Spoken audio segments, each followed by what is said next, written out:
আসসালামু আলাইকুম। আজকে আমরা নন ফাইনাইট ভার্বের ইনফিনিটিভ পার্টিসিপেল জিরান্ট এই সম্পর্কে আলোচনা করব।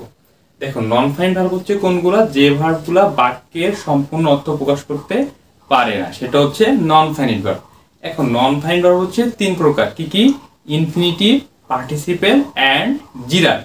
আমাদের কনফিউশন থাকে যে কোনটা পার্টিসিপেল কোনটা জিরান্ট, এইটা আইডেন্টি করতে আমাদের আসলে সমস্যা হয় যে দুটোটাই ভার্ব প্লাস আইএনজি থাকে, তাহলে কোনটা পার্টিসিপেল হবে কোনটা জিরান্ট হবে সে সম্পর্কে আজকে আমি তোমাদেরকে ধারণা দিব।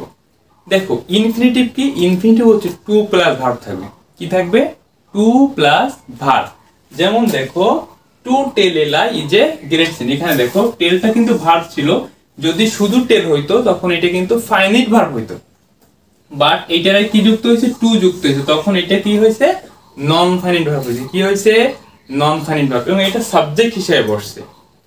এইখানে to tell a lie is a great sin, is তো সেকেন্ড ফাইনাইট ভার্ব, আর টু টেলেল হচ্ছে কি? ইনফিনিটিভ। সবথেকে ইম্পর্টেন্ট যেটা জিরান্ট এবং পার্টিসিপেল, এই ব্যাপারে আমরা কনফিউশন থাকে যে কোনটা জিরান্ট কোনটা পার্টিসিপেল। দেখো, জিরান্টের স্ট্রাকচারটা কি? ভার্ব প্লাস আইএনজি হবে। কি হবে?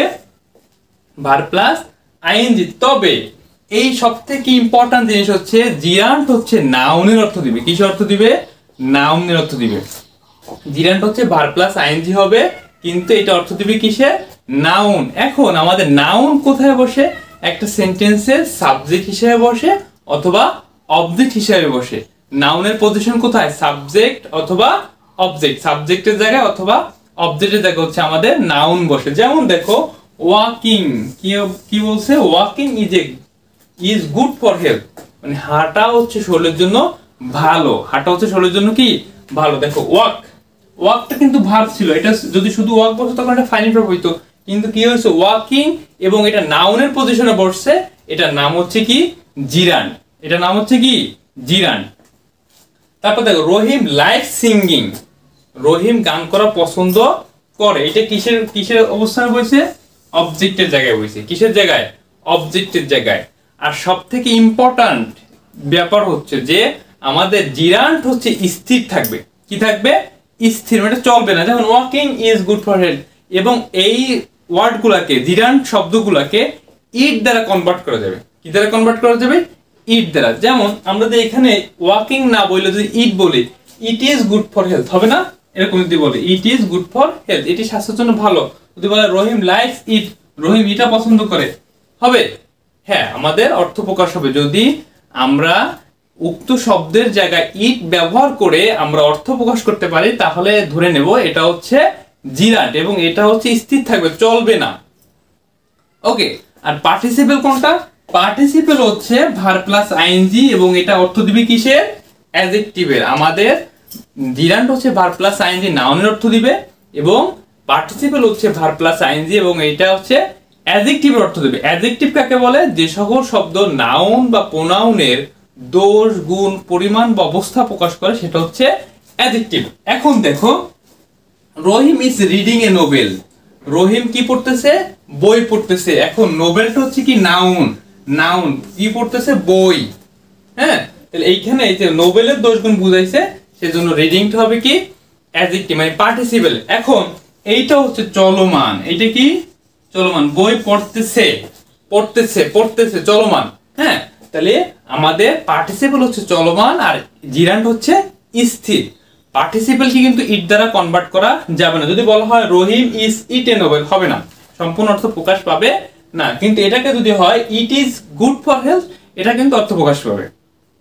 তাহলে আমরা মনে রাখবো যে আমাদের জিরান্টটাকে ইট দ্বারা কনভার্ট করা যাবে, কিন্তু পার্টিসিপলটাকে ইট দ্বারা কনভার্ট করা যাবে না। আরেকটা ব্যাপার হচ্ছে আমাদের জিরান্ট হচ্ছে স্থির, বাট পার্টিসিপল হচ্ছে কি? চলমান। যেমন এখন আমার পার্টিসিপল আবার তিন প্রকার। তিন প্রকার। Present participle, past participle, perfect participle. কি কি? Present participle, past participle, perfect participle.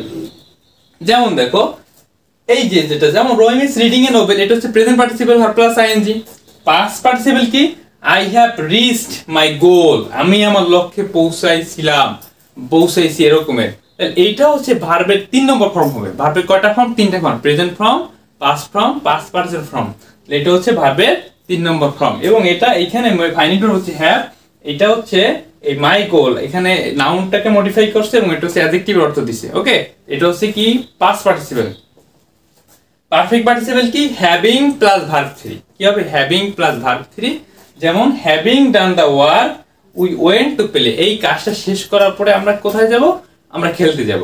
তাহলে আমরা ইনফিনিটিভ হচ্ছে টু প্লাস ভার্ব থাকবে, জিরান্ট হচ্ছে ভার্ব প্লাস আইএনজি নাউনের অর্থ দিবে এবং এটা সাবজেক্ট হিসেবে বসে বা অবজেক্ট হিসেবে বসে এবং এগুলো থাকে স্থির এবং এটাকে এই শব্দগুলোকে ইট দ্বারা কনভার্ট করা যাবে। আর পার্টিসিপল হচ্ছে কি ভার্ব প্লাস আইএনজি এবং অ্যাডজেক্টিভ অর্থ দিবে, এই শব্দগুলোকে ইট দ্বারা কনভার্ট করা যাবে না এবং এগুলো চলমান থাকে। হ্যাঁ, এখন আমি যদি একটু উদাহরণ করি, দেখো এরকম থাকে the old man is tired of walking. Walking, এখন দেখো আন্ডারলাইনে যে ওয়াকিংটা আছে, এই ওয়াকিংটা কি জিরান্ট নাকি পার্টিসিপল নাকি ইনফিনিটিভ? এটা আমরা কিভাবে বলবো? দেখো ওয়াকিং এর অবস্থানটা কোথায়?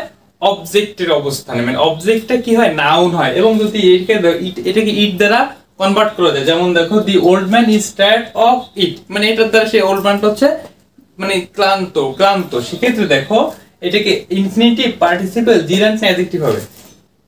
এটা হবে হচ্ছে কি জিরান্ট, এটা অবজেক্টের অবস্থানে আছে এবং এটাকে ইট দ্বারা কনভার্ট করা যায়। আর একটা কথা হচ্ছে আমাদের প্রিপজিশনের পরে হচ্ছে কি বসে? জিরান্ট বসে, তাহলে এটার অ্যান্সার হবে কি জিরান্ট। 2 নম্বরটা দেখো look at the flying bird. বার্ডটা হচ্ছে কি নাউন, নাউনের অবস্থান বুঝাইছে। তাহলে নাউনের অবস্থান বুঝাই কি কোনটা? অ্যাডজেক্টিভ। তাহলে অ্যাডজেক্টিভ হয় কোনটা? পার্টিসিপল হয়। কোনটা হয়? পার্টিসিপল হয়। সেক্ষেত্রে কি হবে? এটা পার্টিসিপল হবে, এটা জিরান্ট হবে না। তাহলে আমরা যদি আমাদের ভার্ব প্লাস আইএনজি হয় এবং নাউনের অর্থ দেয় সেটা হবে জিরান্ট, আর যদি ভার্ব প্লাস আইএনজি হয় অ্যাডজেক্টিভ অর্থ দেয় সেটা হবে কি পার্টিসিপল।